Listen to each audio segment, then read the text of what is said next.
Fim da escala 6x1. Queria falar um pouco sobre essa questão da escala 6x1, né?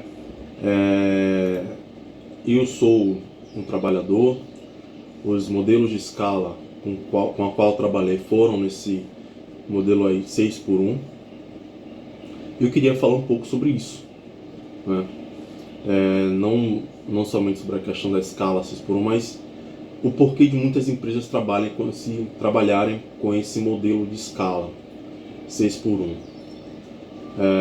Para começar, a escala 6x1 ela não é obrigatória. Vamos ver aqui o que diz a CLT. Estabelece diretrizes para a organização de escala de trabalho, mas não estipula uma escala específica. Ou seja, a empresa não é obrigada a trabalhar na escala 6x1. Não sei se você sabe, mas tem empresa aí que trabalha intermitente, tem empresa que trabalha com jornada de 12 horas de trabalho por 24 horas de descanso, 24 horas de trabalho por 36, 48 horas de descanso. Isso varia de empresa para empresa. Mas na maioria dos setores que há na sociedade, a escala 6x1 é a mais usada. E por que é a mais usada? Porque pelo modelo de negócio que essas empresas trabalham, é conveniente que elas funcionem o máximo de tempo possível para vender mais e assim lucrar mais. Você que está me assistindo assim como eu, sabemos que toda empresa existe para dar lucro ao empresário. Então, é conveniente não só pelo ramo que essa empresa atua, mas também para o empresário, que ele funcione, faça com que a sua empresa abra o máximo de tempo possível para que ele possa lucrar mais. Então, a escala de trabalho 6x1 é conveniente para o patrão nesse ponto, porque ele quer lucrar mais, ele quer ter mais dinheiro. Mas, por que também não há patrões que trabalhem na escala 5x2, 4x3, que é o que está sendo proposto aí na PEC do fim da escala 6x1? Um dos fatores que impedem muitas empresas de trabalharem com uma escala diferente para o colaborador são os custos associados ao funcionamento da empresa. O que eu quero dizer com isso? A empresa tem que pagar os impostos ao governo, que gira em torno de 30%, se a gente for olhar aqui nesse gráfico, olhando como referência o ano de 2023, gira em torno de 30%. A empresa tem que pagar os impostos do Estado. Outro custo que entra em muitas pequenas e médias empresas é o custo do espaço que ela está, quer seja o custo de aluguel, quer seja o IPTU que ela paga, tem esses custos. Tem o custo de produção do produto que ela vai vender, que dependendo do setor também tem esse custo, porque setor que, por exemplo, setor de mercado, muitos mercadinhos não produzem o produto que ela está vendendo, mas ela tem um custo ali de infraestrutura, de manter a gôndola limpa, claro que isso não faz o funcionário, mas ela tem um custo associado à estrutura para que ela venda aquele produto.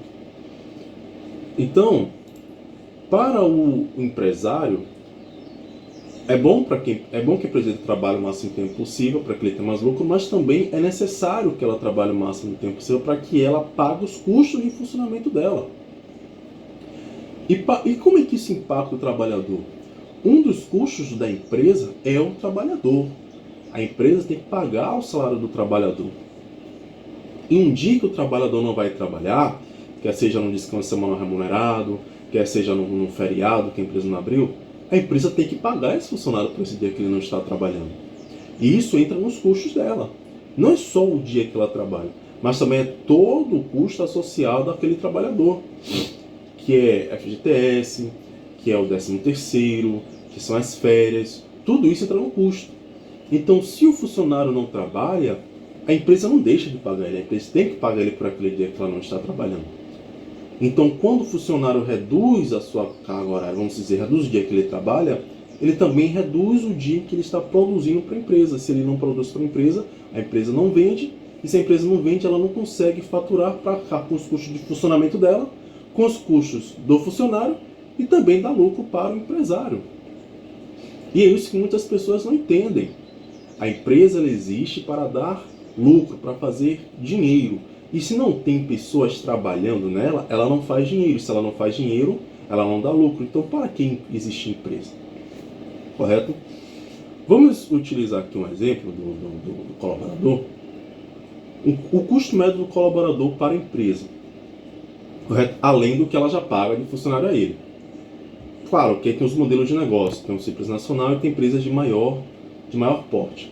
As empresas de menor porte, que são as empresas que mais empregam no Brasil, que são as micro, pequenas e médias empresas, elas têm aqui um exemplo, uma referência de quanto elas pagam por funcionário fora o salário do próprio funcionário. Elas têm que pagar 11% de férias, de fração de férias. Por que 11% se minhas férias é um salário? É um salário mais um terço. Ou seja, são 130% do seu salário. Se a gente for colocar aqui vezes 12, daí 133%,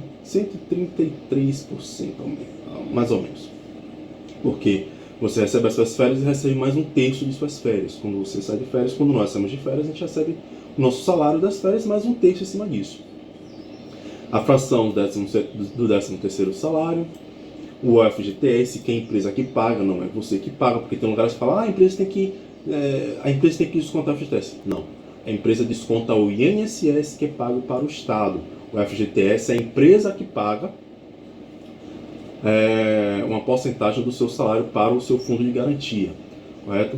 Tem também o 7,93 previdenciário, que aí já soma as férias de FGTS, que são remunerado, e tem os 4% de FGTS, que é o que? A multa, tá? Isso aí tudo entra no custo. Somando tudo, dá um custo de 40% que não vão diretamente para o salário dele. São os benefícios que você tem, que nós temos, mas que não vai diretamente para o nosso salário. A empresa tem que arcar com esses custos, mas não vai diretamente para o nosso salário, porque vai a conta-gota para o nosso salário lá. A gente vai receber férias, mas depois de um ano. A gente vai receber 13º, mas depois de um ano. O FGTS a gente só recebe quando sai da empresa. E a multa rescisória a gente só ganha se a empresa nos demitir sem justa causa.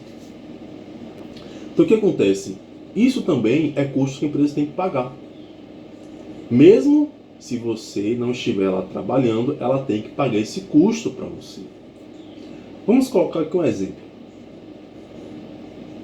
Se a empresa ela tem um custo com o funcionário trabalhando 6 dias na semana e folgando um, se o funcionário trabalha menos, ela vai continuar tendo o mesmo custo, porém produzindo menos, porque aquele funcionário vai ter mais folga e se ele tem folga ele não está produzindo, correto? O que ele vai ter que fazer para manter a mesma produtividade?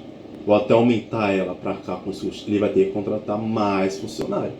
Só que, contratando mais funcionário, ele também tem esse custo aqui associado à contratação do funcionário. Ou seja, para suprir a perda de produtividade daquele funcionário, ele vai ter que contratar um outro e juntamente com outro funcionário ele vai ter também todos os custos associados a ele. Beleza? O que vai acontecer? Ele vai ter mais custo, o empresário vai ter mais custo, e o que vai pagar esse custo no fim das contas? É o consumidor final, porque o empresário tem que arcar com os custos da empresa e ele tem que ter o lucro dele. E detalhe é que em pequenas e médias empresas, você pode até dizer que o patrão ganha muito, mas muitas das vezes o que ele ganha, ele não coloca ali no seu balanço de empresa possíveis processos que ele vai ter. Ele não coloca ali possíveis perdas que ele vai ter com equipamento, com manutenção de equipamento, com um caso que aconteceu que foi pandemia, que muitas empresas mudaram, restaurantes fecharam. Mesmo nessa época de pandemia eu trabalhava em restaurante. O restaurante fechou, teve que demitir todo mundo, porque não tinha como. Como é que ele vai continuar pagando salário se ele não vende nada? E essa é a questão que as pessoas não conseguem entender. Nós queremos trabalhar menos, é justo que queremos trabalhar menos. Porém, para a empresa, é ruim por quê? Porque ele deixa de produzir com a perda de produtividade, ele perde faturamento. Aí o que ele vai fazer para não perder faturamento? Ele vai ter que contratar mais funcionário. Só que isso também vai aumentar o custo dele. E para ele arcar com tudo isso, ele vai ter que repassar o custo para o consumidor final. Então, há muitas coisas que permeiam essa discussão que tem que ser levada em consideração. Não acho ruim se alguém chegar do seu lado e dizer assim, a escala 6x1 não pode acabar porque, de fato, a forma como a economia funciona hoje gira muito em torno do 6x1, porque as empresas têm que pagar uma alta carga tributária, têm que pagar muitos encargos em cima do funcionário, tem a questão da insegurança jurídica, o funcionário que sai da empresa pode meter a empresa no pau de maneira justa ou de maneira injusta, e isso entrar no custo. E para a empresa se readaptar numa nova modalidade de escala de trabalho, significa que ela vai ter mais custo, isso no mercado vai ser ruim, porque beneficia as grandes empresas. As grandes empresas, se tiver que contratar um trabalhador a mais, para elas não faz diferença, elas já ganham muito. Mas para as pequenas e médias empresas, faz muita diferença. Se a escala de trabalhos for reduzida de forma obrigatória, mantendo os salários, muitas dessas empresas vão se tornar inviáveis e vão fechar. Aí você que trabalha em pequena empresa, tem que se perguntar, o fim da escala 6x1 vai realmente me beneficiar ou vai fazer com que o meu patrão aqui feche a empresa ou perca meu trabalho? Essa é uma discussão que tem que ser levada em conta também, não só a questão da redução da jornada de trabalho, que é algo justo, eu também acho justo, já trabalhei na escala 6x1, eu sei o quanto isso é desgastante, mas temos que pensar como um todo. Às vezes é melhor você trabalhar na escala 6x1 do que não trabalhar. E essa é a discussão que eu queria levantar aqui, que tudo tem um custo, e quem paga no fim das contas somos nós. Não é o Estado, não é o patrão que tem que manter ali a sua empresa funcionando, que tem que manter o seu lucro também, porque todo mundo quer ganhar dinheiro, né? Mas eu queria levantar essa discussão porque eu acho importante dar outra visão. Não estou defendendo um patrão, até porque eu não sou patrão, eu sempre trabalhei como funcionário, mas como eu já estive mais próximo dessas questões de custos de empresa, de gastos de empresa, sempre fui um cara muito curioso para saber os custos de empresa, das empresas que eu trabalhei de uma forma geral. Então eu sempre estive um pouco mais próximo dessa questão financeira das empresas para a qual eu trabalhei. E realmente, custos é o que mais pesa. O patrão pode ter o lucro dele, que pode ser, de 10 vezes o seu salário mensal. É justo. Mas ele tem toda a questão ali de estrutura, ele tem que estar na empresa, tem que fazer negócio, tem que assinar cheque, tem que assinar contrato, tem que fazer isso, fazer aquilo, tal. Tudo é custo. E é essa a discussão que eu queria colocar aqui. É justo a gente querer uma redução de carga horária? Sim, é justo. Mas, de uma forma geral, também é custoso para todo mundo. Não só para o patrão, mas também para mim, para você, e que se o empresário tiver que contratar mais pessoas, ele vai ter que repassar o custo desse funcionário para o serviço, para o produto que ele vende. No final das contas, quem vai pagar mais caro somos nós. É isso, até a próxima aí. Quem sabe depois eu não fale mais a respeito disso, né?